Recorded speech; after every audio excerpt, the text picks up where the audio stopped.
What is going on, everybody? Welcome back to the channel. Aftersound here, bringing you Splinterlands content every single day. We also stream right here in this channel every Tuesday, Thursday, and Sunday morning, so come by and say hello. All right, guys, I want to talk about SPS and the resilience that it has had in the recent price action that we've seen across the rest of the crypto market. I mean, even the global markets were melting down a little bit earlier this week, yet SPS is still hanging around this 0.7 cents, which I take as actually a really good sign. So I got into this a little bit on one of the recent live streams, but I figured it was worth talking about in a video here because essentially what the narrative has been around SPS and the pump that has happened for SPS, which again is kind of uncorrelated, right? We've decoupled from the rest of the marketplace in a sense because we went from our low, right? Hopefully our all-time low of 0.0041 or 42, jumping up over 50%, almost 60%. To the 0.007 range. Now, again, from a percentage gain standpoint, that's amazing. From a actual, amount moved, not much, right? We're still only a $10 million market cap coin. But the truth is, we have seen a lot of resiliency to the sell side at this point because Bitcoin, which was in, the 60s and then dropped back down into the 50s. And we've seen, again, the rest of the market kind of melting down, yet SPS has stayed here. And as I was referencing earlier, the narrative around this pump is that, it's all whales buying, right? So whales are going to buy, and that's where SPS is just going to, after a certain point, people are just going to start selling again and yada, yada, yada. Yet we haven't seen that. Right? I mean, sure, there's been a little bit of a sell-off, and it's going to follow and correlate with the market somewhat, but it hasn't been to the same levels where all of a sudden SPS is just bleeding out every single day, right? So there's two things that I think are important to consider here. One, and I kind of covered this, I'm not going to go through the data here, but one, we haven't seen the bot activity, right? The large bot farm activity where they were coming in every 7 days, right, across June and July to what we assumed unstake all of their SPS, right? Because that's the timing in which SPS unstakes every week, 25% over the course of 4 weeks.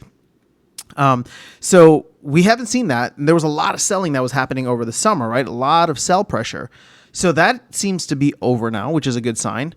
But then on top of that, the emissions have also been reduced in many ways. I mean, primarily it's been the LPs, right? So we've seen a lot of the LPs actually get shut off. More recently, we saw the ETH SPS LP get shut off, and we saw the voucher SPS LP get shut off. So there's no more inflation coming from those sources. So if we are reducing a significant amount of that inflation and then the rest of the rewards, and keep in mind that inflation was coming in unstaked, right? So it was easy, it was liquid, you could sell it right away. Now you have to be very intentional with how much you're unstaking because the rest of the rewards, or most of the rest of the rewards, I should say, right? So all of the in-game rewards, so whether it's, and Soul Keep included, right? So Soul Keep, land, ranked rewards, guild brawls, all of that is getting staked immediately. Right now, the only thing that is not staked, and vouchers too, right? Sorry, not vouchers, but node licenses. Right now, the only thing that's not staked is the actual staking rewards, right? So for staking your SPS, that comes in liquid. And then, of course, any tournament rewards. But tournament rewards is interesting. Granted, we haven't changed necessarily the SPS inflation, but we've started burning a lot of DEC for that. So yes, I know it's unrelated, but either way, it's become a really positive thing for the ecosystem. So on the whole, this actually makes me really happy because and somewhat bullish because I'm thinking through, okay, well, if sell pressure has been greatly reduced because, if a lot of the sell pressure is just gone, that doesn't mean that, there won't be sell pressure if we start to rise, but that is what I'm trying to get at. If there's minimal sell pressure, right, people just don't see that it's worth selling at this point, whether it's speculation, whether it's belief, whether it's whatever you want to call it. If they don't see it at that point, well, then all we have to do is start picking up new players slowly and steadily or activating the flywheel slowly and steadily. Over time, we will start to see, demand for SPS start to outpace the sell, right, than the supply. But again, this could take a while. I have no idea where the market's going to go. None of this is financial advice. It's just good to see that even at this point, we are not selling. Even with the rest of the market somewhat crashing around us, we have not been selling. So I don't know. I'm curious to get your thoughts on this. If anybody else is noticing the same things as me when it comes to this, but I am pleasantly surprised by the resilience of SPS, because obviously there was a lot of talk when, the whales were coming in and buying them in the millions or tens of millions even, right? And now that the whales are loaded up, you would think, right, if there was going to be scholars or bots or whatever, just extractors in the game choosing to sell the rewards, even if it's just to pay for rentals, right? Even if it's just to do that, we were expecting that to come into play and start dragging the price down. And I could be wrong. Maybe I'm too early on this, right? Maybe we chop sideways for the rest of the year and SPS just slowly kind of grinds down based on that sell pressure, which, admittedly, I still think is reduced, but on the whole is not, we don't have anything to offset it.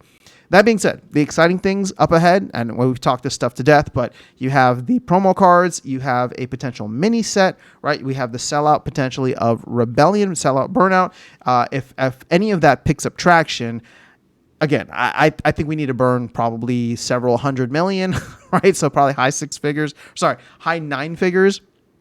When it comes to the amount of DEC in order to get us back to peg.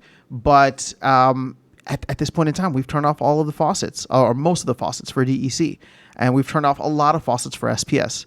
So this is a really exciting time, and I think as long as the team continues to put out good stuff, and we just continue to grind, people keep playing the game and trying to stack their stats. As shout out to Tales from the Cryptmancer, I think that we will see slow and steady price action to the upside. And if it ends up happening that we do hit that equilibrium for DEC sooner rather than later, and we start activating the flywheel, well, then maybe it won't be slow and steady, and it'll be fast, volatile, and fun. But that is all I have for you guys in this video. Let me know your thoughts in the comments below. Otherwise, I'll catch you all in the next one and see you around the game. Take care.